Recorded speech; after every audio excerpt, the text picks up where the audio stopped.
Aloha, Legacy family, and welcome once again to Witness in a Minute, where the goal is to provide you the tools and encouragement to carry out the Great Commission. Zechariah 4:10 says, "Do not despise these small beginnings, for the Lord rejoices to see the work begin, to see the plumb line in Zerubbabel's hand." Edward Kimball was a Sunday school teacher who worked in a shoe store. He had a coworker named Dwight with whom he wanted to share the gospel, but he was very shy to do so.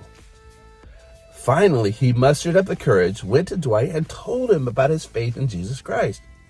And Dwight, much to Edward's delight, put his faith in Jesus that very day. Dwight's last name was Moody. And you might say he went from selling souls to saving souls. He is often called the Prince of Preachers.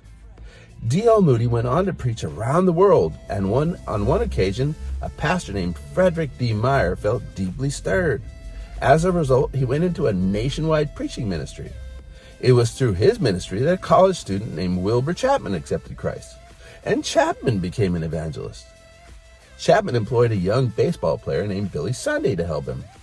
And when Sunday became a premier preacher of his day, he was asked to preach in North Carolina, which he did. Sunday was very well received there and was invited to return. However, Sunday had a conflict in his schedule, so a relatively unknown evangelist named Mordecai Ham came to speak instead. And on one of the final nights of the event, a lanky farm boy made his way up the aisle in response to the invitation to receive Christ. Everyone knew him simply as Billy Frank, but we know him today as Billy Graham. Kimball reached Moody, who touched Meyer, who reached Chapman, who helped Sunday, who reached businessmen in North Carolina. They invited Mordecai Ham to speak, who ultimately reached Billy Graham. What if one of the people you reached was the next Billy Graham? What if one of the people you reached then reached someone else?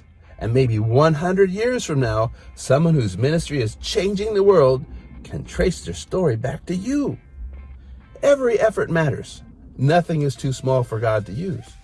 We all have a part to play. Maybe you're a Kimball, or maybe you're a Moody. Just don't allow your life to amount to zero because you did nothing with what God gave you. You have a choice: evangelize or fossilize. We are here to take the truth of God's word and share it with others. God can do a lot with so little. Be faithful what God blessed you with, and may God bless your next adventure as you witness in a minute. Aloha.